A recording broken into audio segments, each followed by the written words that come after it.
A day in my life as a CAPSU student na first year at ngayon ay midterm week namin.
Grade 1 naman ngayon. Next subject. So, exam din. Ay, ako. Pira pagpag.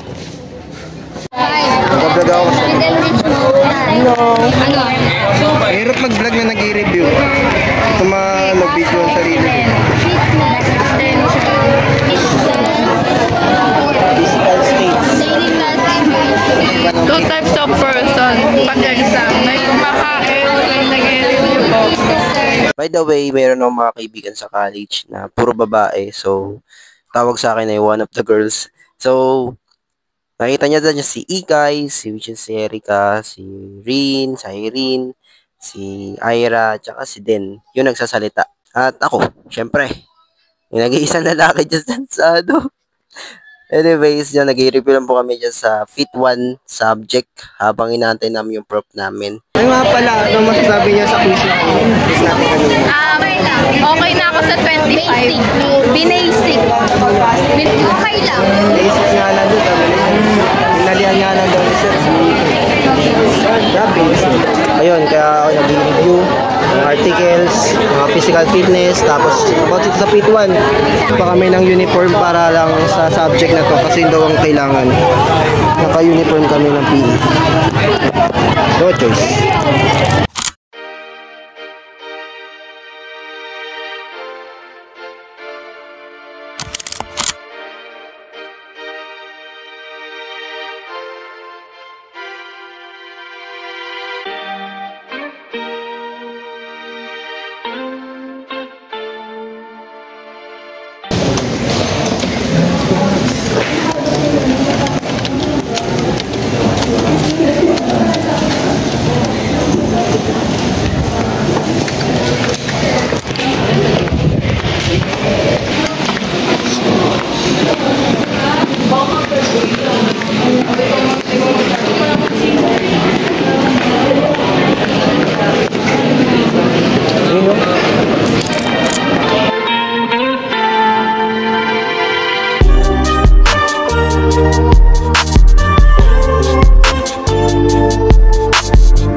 Parang suspense.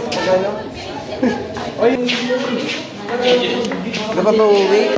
Nakita mo na score mo? Huwag mo na tingnan. Anong ginawa ginawa mo? Box o egg? Ano? Binax ko yung circle. Diba nalaman kong bawal pala circle. Ginanon ko. Ay, malis ka na eh. Ganun o. Baka ma 0.5 ako eh. So this is us after midterm. Wait lang, inayos ko yung damit ko. This is us after midterm. Itsura ng pasado. O yun no. Nakita, itsura ng pabagsak. Inatake ng anxiety. Chinek nyo na yung mga scores nyo no. Ayoko i-check eh. Gusto ko surprise.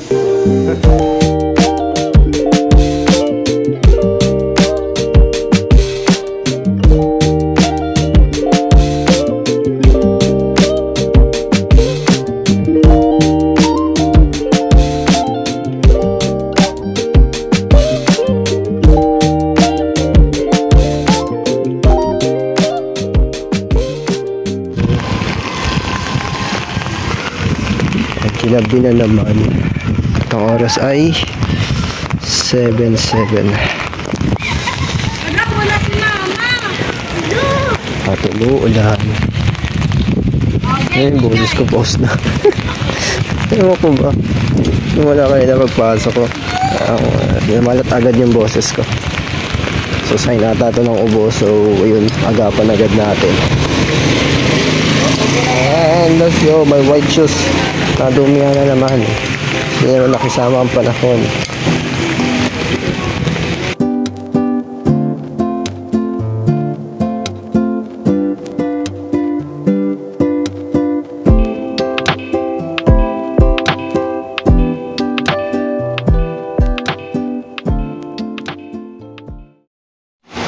Uy, gumagalaw. Another day, walang pasok. So bukas may pasok na kami ulit. Yan, nag-announce ang aming props. So dapat ang exam namin bukas ay 1, 2, 3, 4, 5. So dapat 5 subject yung exam namin bukas. Pero nag-announce yung 4 na subject no, na wala kami daw exam. So mamumove daw in short. So ganun din na mangyayari ay one sub na lang din kami bukas dahil wala nga 4 na subject and hindi rin sigurado kung anong coverage yung exam namin, kaya ayun, hindi ko naman ano i-review dun. Ano yun, CABSU 101. So isa rin to Compare sa CABSU, may sabi ko sa inyo, matisit. Naka-zoom pa talaga! Compare sa CABSU talaga. Kung gusto nyo mabuhay ng matagal. wawa yan, sunod ang pasok niya.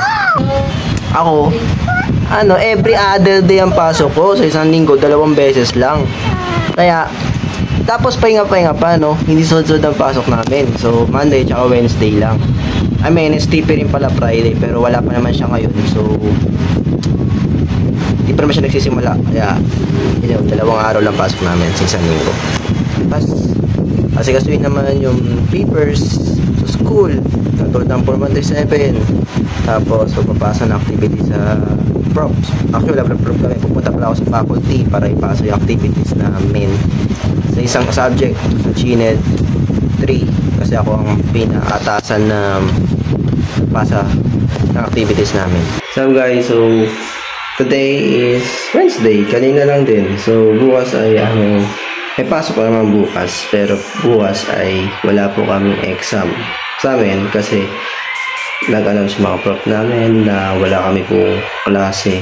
Wala rin mo wala po kami exam bukas. So ayun, so malaking pahinga to, pero may pasok kami bukas kasi una papasa yung activity na pinapapasa sa amin ng prof namin. So isang subject yun.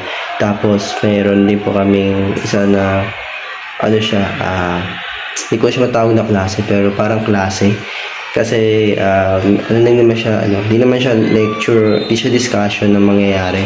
Lang siya itatalakay lang ni ma'am yung ganun na lang din pala yun, discussion din. Sabihin lang ni ma'am yung mga magiging sakop ng exam namin sa subject niya.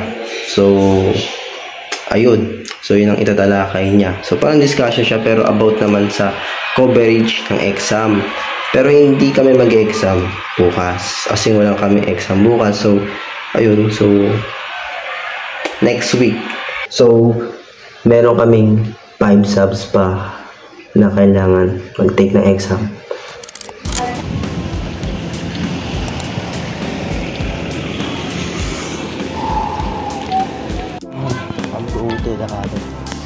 Sa aming group. So, nasa capsule na naman ako para pumasok sa isang subject. So, kailangan ko pumasok para malaman yung coverage ng exam namin. So, yun naman dahil pumasok ako.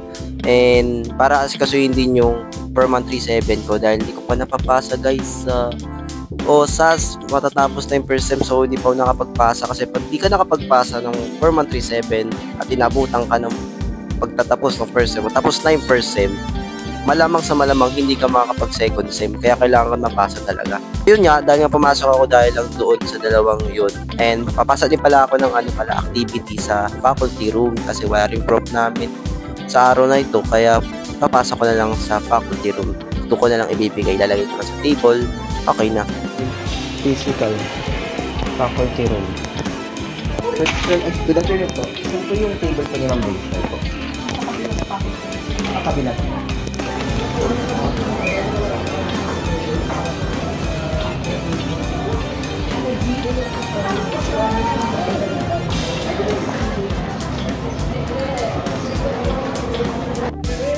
Ganap ko yun nun.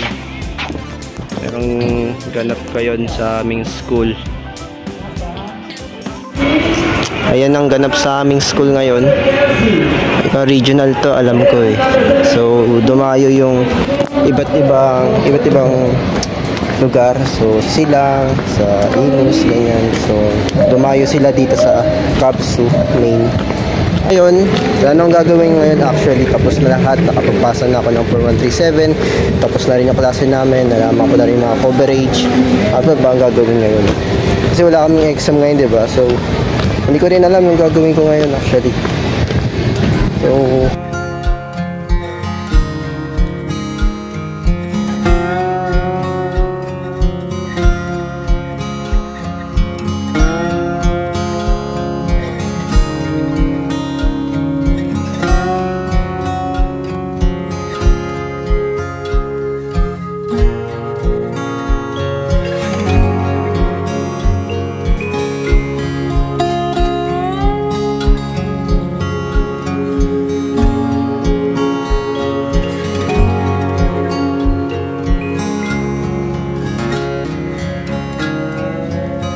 matulog. Hindi mo may kulang pa pala kahit pa na ako. 16 to 20.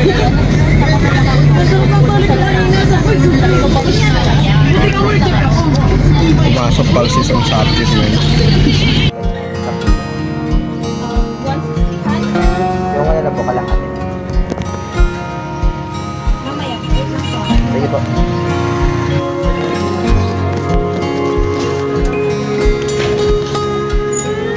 Ay, nag-vlog po.